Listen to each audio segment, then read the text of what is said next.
Julie's out. Yeah. Holding on. Barely holding on by a thread. Yes.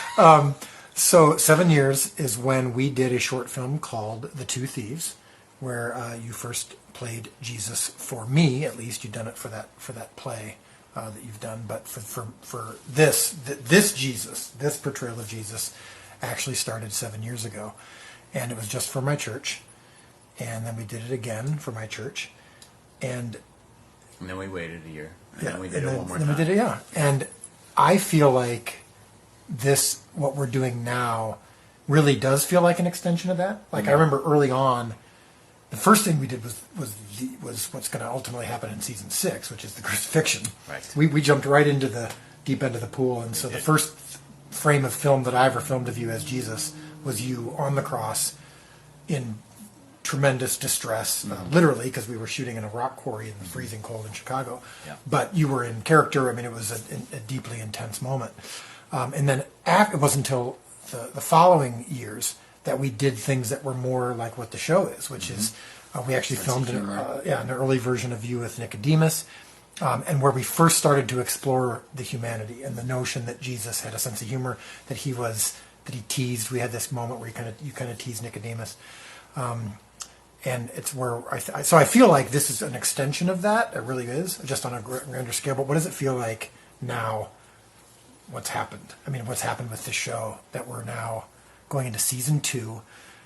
It's in every country in the world. It's millions of people. I just got a note from my cousin. There is a group of people furiously translating this into over a dozen languages. They call themselves like Team Germany, Team Albania, like just volunteers who are translating it because they want to have it ready for the first episode.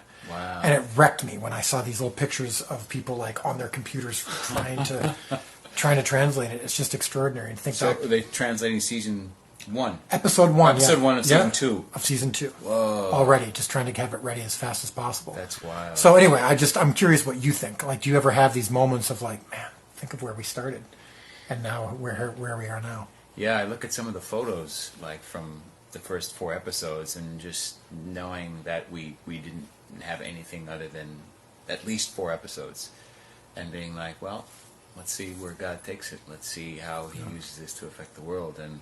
And then now, like that story that I just told on that show we were just on actually happened just days ago. Like I was at a coffee shop. Yeah, and when the person realized who you were, they started crying. She started crying, tears. She's like, you don't know how this show has ministered to me last year in a really difficult year of my life, and like she was, I mean, you just don't expect that. You don't expect that when we were doing this, like that's going to happen at a coffee shop and somebody knows your first and last name.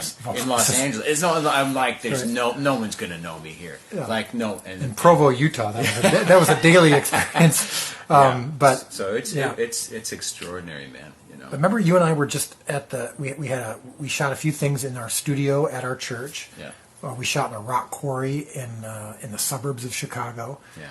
And now we got to watch it with an audience, and it was a sort of it was like a field testing this kind of approach, and it was like watching people react to that. It was extraordinary because we hadn't seen that before, and getting laughs with a live audience was something that we hadn't anticipated. Yeah, I remember the first Jesus joke, and I don't want to say what it was because I want to use it in one of the episodes, but it's Jesus is sitting around the campfire with disciples, and the two of them are having an arm wrestling match, 2 disciples, and you're rooting for it's told these guys are acting like normal human beings, and you made this joke, and I remember when I wrote it, and I even told my wife, she was like, I don't know if that's going to fly, and we weren't sure if people would find it disrespectful, and I'll never forget when we were watching it at my church, there were literally thousands of people in the room, and when you told the joke, there was this immense laughter, first of all, but it was a laughter of joy and relief. Yeah. Like, and people coming up to us afterwards, thank you for showing Jesus this way. Oh my goodness, this is the Jesus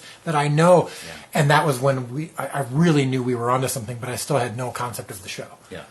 But that's what people talk about now when they talk about the humor from episode 4, like Jesus saying some things even I cannot do. Episode 5 actually about Andrew. And people say it like not thank you for making me laugh, but it's like thank you for revealing Jesus to me. I mean, that's what's kind of been bizarre about Making it. him humanly relatable on a level, making him relatable on his human level, Yeah. you know. And how that actually causes people to find him even more divine. Yeah, yeah. It doesn't contradict it. So, what are your thoughts just as we approach season 2 now? You haven't seen the episodes, but how do you feel about the work we did? I've seen, obviously, episodes 1 through 4 are what we call locked, which means that the picture is done. Episode 1 is completely done now. The music and everything is done for 2 and 3, but we've still got some work to do on it with color. But how do you feel about what you've done? You know, it's always, for me, it's always, until I see it, I don't think I'll be completely satisfied. I think I'm just going to be like, oh man, I should have, what if I had done this instead? Like, I don't know if that's going to work, you know, and it's me in my head for a little bit. I think initially, I feel like as we've gone through each scene, as we were filming each scene, I feel like, okay, I think this will work.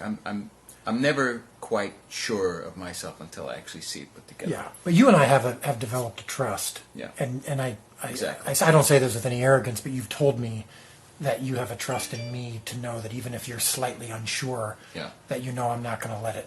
We're not going to move on until it's great. And the same thing is in reverse when you have a note when you want to tweak something or something doesn't quite feel right. Occasionally I might push back because I've got an intention that maybe you haven't fully gotten yet or whatever it is. If I don't know the whole story arc of this thing. Right. But for the most part, like we've developed a trust in each other that I feel like we're on the same. Like it's not a marriage, but it's like I feel like there's like a God. We both know that God is telling this story, and we're just trying to find it. Yeah. As opposed to In create our it. roles. Yeah. Yeah. And so Michelangelo talked about when he sculpted David, you know, that he didn't sculpt David, he found him, He found you know, him in the marble. in the marble. Yeah. And I do feel like, or I'm not Michelangelo, and neither are I'm not you. David. But I do feel like that's what we're doing. I feel like there's this greatness and there's this thing that God once said, Yeah. and we're working to find it. And when one of us finds it first, like I think this scene needs to accomplish this, it's very, very rare that we're like the other one is disagreeing. Yeah. Because I feel like there is an objective, correct answer 95% of the time with these scenes. Yeah. Yeah, So. I agree.